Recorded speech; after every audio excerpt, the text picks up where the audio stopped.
Hello friends, कैसे हैं आप। मैं इंद्रसेन लिल्हारे हाजिर हूं आपके सामने फिर से एक नया वीडियो लेकर। दोस्तों, क्लास शुरू करने से पहले आपसे निवेदन है कि यदि आपने Asian institute of fire safety के यूट्यूब चैनल को अब तक सब्सक्राइब नहीं किया है तो अभी कर ले, ताकि फायर सेफ्टी से संबंधित जानकारी आप तक पहुंचती रहे। दोस्तों, अक्सर देखा जाता है शहर में गुनाहगारों को रोकने के लिए पुलिस मौजूद होती है। देश की सीमाओं को रक्षा के लिए आर्मी, एयरफोर्स, नेवी के जवान हर वक्त तैनात होते हैं और हर भारतीय को उन पर गर्व है। दोस्तों, डिफेंस फील्ड में फोर्थ लाइन में एक और डिपार्टमेंट है जो दिन रात 24/7 अपनी सुरक्षा में तत्पर रहता है, वो है फायर डिपार्टमेंट। जी हाँ दोस्तों, फायर डिपार्टमेंट के हर जवान हर विपदा की घड़ी में आपको बचाने के लिए जान की बाजी लगाने को तैयार रहते हैं। पर क्या आप जानते हैं फायर डिपार्टमेंट काम कैसे करता है? आइए जानते हैं आज के टॉपिक से, जो है फायर सर्विस ऑर्गेनाइजेशन यानी अग्नि सेवा संगठन। आइए दोस्तों आगे देखते हैं फायर सर्विस ऑर्गेनाइजेशन यानी अग्नि सेवा संगठन क्या है।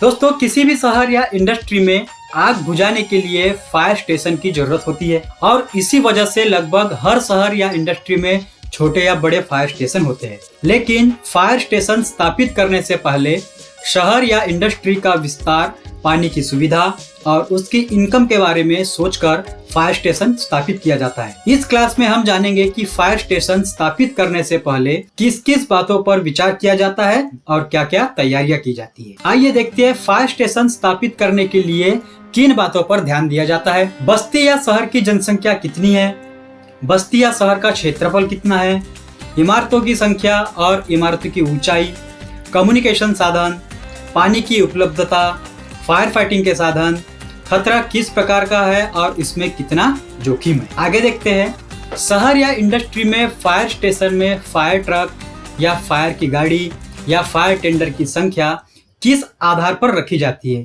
दोस्तों, 50,000 तक जनसंख्या वाले एरिया में एक पंपिंग यूनिट का फायर स्टेशन होना आवश्यक है।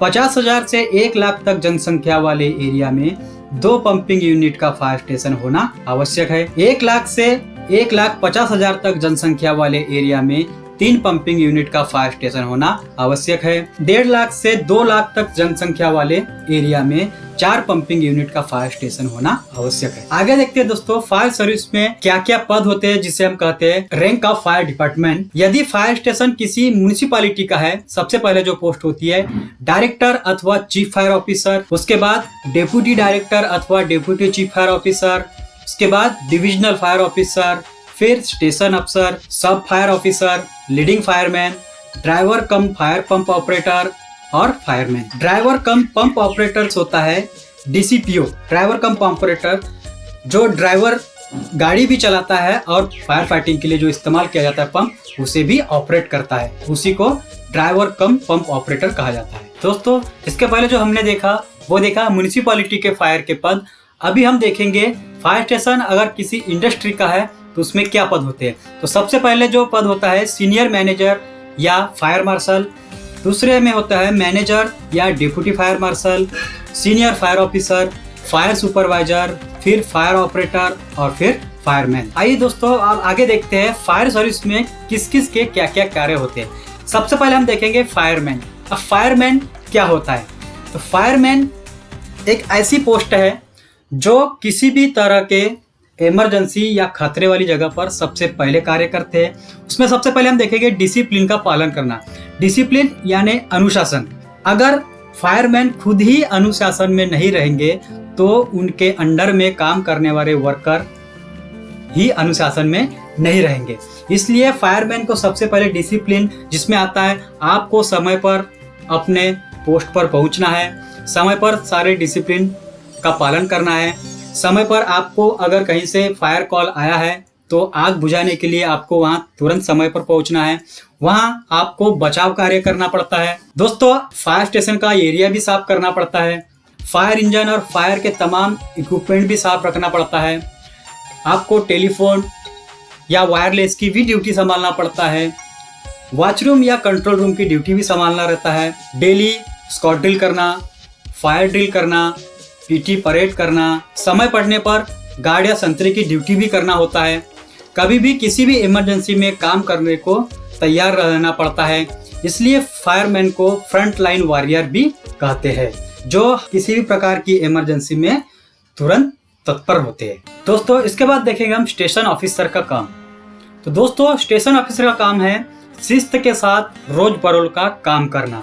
इसमें भी शिस्त आई यानी डिसिप्लिन आई कि आपका जो काम आपको दिया गया है वो आपको डिसिप्लिन के साथ करना है। फायर स्टेशन का एरिया साफ करवाना है। आपके जो नीचे वाले पद के जो वर्कर है उनसे आपको फायर स्टेशन का एरिया ड्रिल परेड रेगुलर करना है और करवाना चाहिए।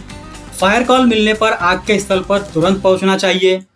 आग बुझाने के टाइम पे फायर फाइटिंग स्टाफ को मार्गदर्शन करना है कि आपको किस तरह की आग या कैसे आग बुझाना है। बचाव कार्य करना है, आपको रेस्क्यू वर्क भी करना होता है। आग के बचाव कार्य के दौरान कोई भी खास घटना हो गई तो ऊपर के अधिकारी को तुरंत रिपोर्ट भी करना है। फायर इंजन या इक्विपमेंट्स की समय पर देखरेख करवाना है, ताकि अगर कभी भी इन केस ऑफ इमरजेंसी अगर आ चुकी है तो आपके जो इक्विपमेंट्स है वो समय पर काम कर सके। फायर फाइटिंग करना, तमाम साधनों को वर्किंग कंडीशन में रखने की कोशिश भी करना है। स्टेशन में रखे रजिस्टर, रिपोर्ट आदि हमेशा तैयार रखना है।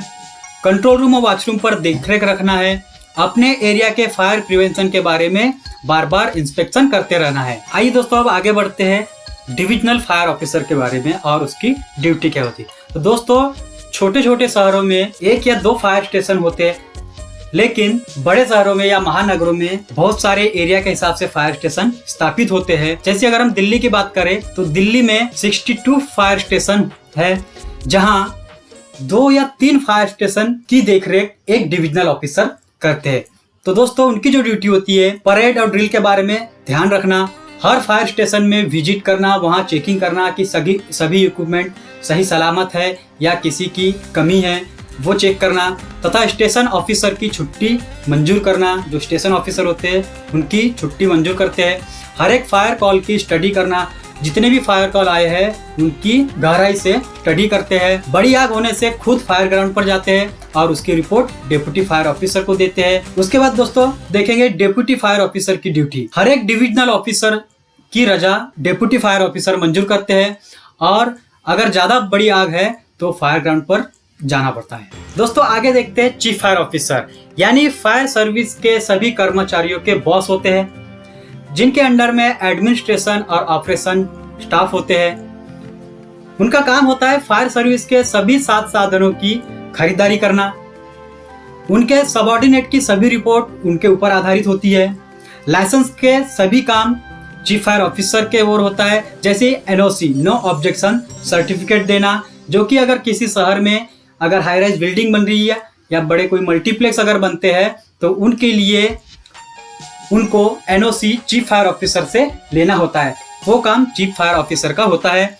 हर एक व्हीकल को चालू कंडीशन में रखना होता है। हर एक मीटिंग बुलाना होता है और मीटिंग को अटेंड करके उन्हें सुपरवाइजर के तौर पर वो बताना होता है या सुपरवाइज उनको करना होता है। तो दोस्तों आज हमने जाना फायर सर्विस ऑर्गेनाइजेशन के बारे में, और आगे ऐसा ही एक फायर सेफ्टी से संबंधित टॉपिक लेकर फिर से हाजिर होंगे। तब तक के लिए गुड बाय। जय हिंद, जय सुरक्षा।